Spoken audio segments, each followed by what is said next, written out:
Prabhjot Singh is a physician in East Harlem and a professor at Columbia University. Though he was the victim of a brutal hate crime in Harlem, he still lives there with his neighbors. Prabhjot, thank you for coming today. Thanks so much for having me. I'm so glad. Your story jolted me to my core when it came out in the news.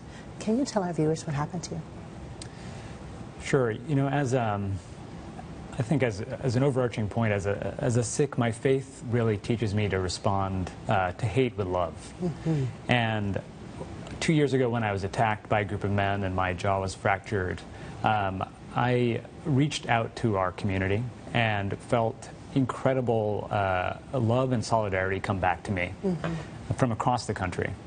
And it deeply reaffirmed that there really is something powerful about times of darkness, when fear and hate are the natural course to grip us, that there is really a more powerful way to move forward, and that reaching out with love is a extremely effective way to really change how people feel in a place, about a situation, and gives us all more strength to move forward. I know that personally from my own story. Your neighbors reached out to you in love? Not only my neighbors, Jackie, across the country, people sent me letters, emails, pouring out of support. And at this moment, when we're watching a rise of hate and fear about immigrants, about Muslims, about refugees, and about people like ourselves, like as Sikhs, that look different, it's precisely this outpouring of affirmation of love, of solidarity with a group of people that is just really being rocked from both directions. We feel the pain of the tragedies that are unfolding in Paris, in Beirut, in Baghdad, in our own country, and at the same time are directly experiencing the backlash from that hate.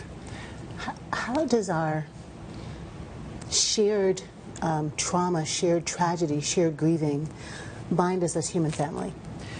You know, it's on a really simple level. I was with my son this morning, and he's 3 years old, and he was at school, and he wears a putka on his head, a piece of cloth, and one of his friends asked him to remove his putka in school. And, you know, he's so young, and all he knew to do was to reach out and just ask, to make a real just connection and ask, you know, why is this happening? You know, why is my friend asking these questions?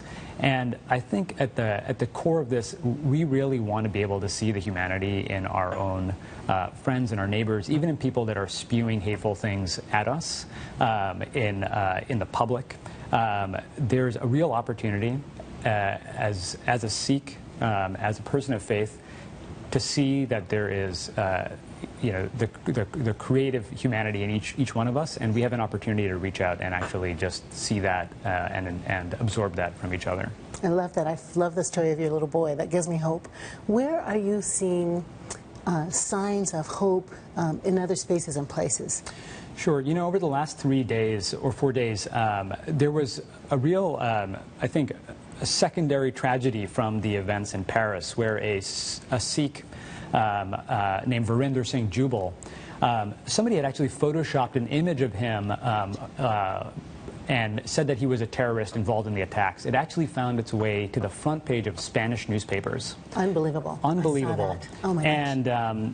And what you saw, of course, was both a real sense that this is extremely dangerous, yes, what's happening here, and at the same time an incredible outpouring saying that this is absolutely wrong, from people all across the world, all across social media, and people that have real stature and responsibility to say something, and a lot of people did. You know, at the same time, you know, we're really seeing a whole group of people that don't have necessarily somebody to be able to speak for them. Right. More than that, you know, today we heard that 31 governors in the United States are saying that they won't accept Syrian refugees. Just absolutely outrageous. And imagine being a young Syrian boy, a 3-year-old in this country, and hearing that 31 of your nation's leaders are saying that, you know, your people aren't welcome here. And so, you know, I think we have a real choice. It's powerful to respond with affirmation, with solidarity, as people have with Virender Singh Jubal. That's right. And at the same time, for a young Syrian boy in the United States, who's speaking for him? Who is affirming him? Who's reaching out? From my own experience, I saw that it is, with the work of groups like Groundswell and the Sikh Coalition, we have the tools to be able to really reach out and show that there is a brighter way forward. There is a path paved by love that moves us farther, and we have the choice to take it. And it's important, and a little kid's life will be changed by it. That is so powerfully said. In fact, our friends at Groundswell right now are helping us to collect prayers for peace under the hashtag prophetic grief, so that we can at least put some words into the universe and advocate for the world that we want. And as a Sikh, as a person of faith, I really stand with you as you do that. And I know that so many people are looking for ways to be able to say something affirmative, something welcoming, something that is representative of their core values. And as a Sikh, as part of our core values, we wear a turban and a beard so that we have to stand out, so that we have to be called to service, so that people recognize that you can't kind of pull away. We all find ways to do that, and ways to express how we serve in our lives. And the type of work that you're doing with Groundswell, I think enables a lot more people to be able to provide that affirmative presence in whatever way they find comfortable. An outward symbol of your inward commitment to Absolutely. justice. We have to both affirm each other and use our vote to disclaim the madness that makes us feel like un-American and unfaithful. Yeah. Absolutely. I think that's, I think we will have many opportunities over the coming years to, in our moment, to reach out and declare how we feel about what's happening now. But I think it's really important for us to be organized, to be ready, to take a real affirmative stance to help shape how our country should feel for people. Love that. We're going to be asking people to share prayers. Do you have a tweetable length prayer for peace that you could offer right now? I think at the core of our tradition, I'm not sure if it's tweetable, but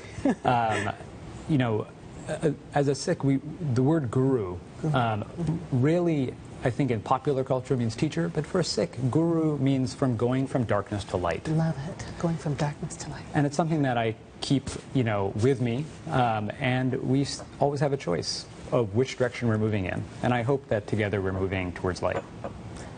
Your work, these words, make me feel hopeful that we are. Thanks so much. Thank you so much, Jackie. Thank you so much. Yep.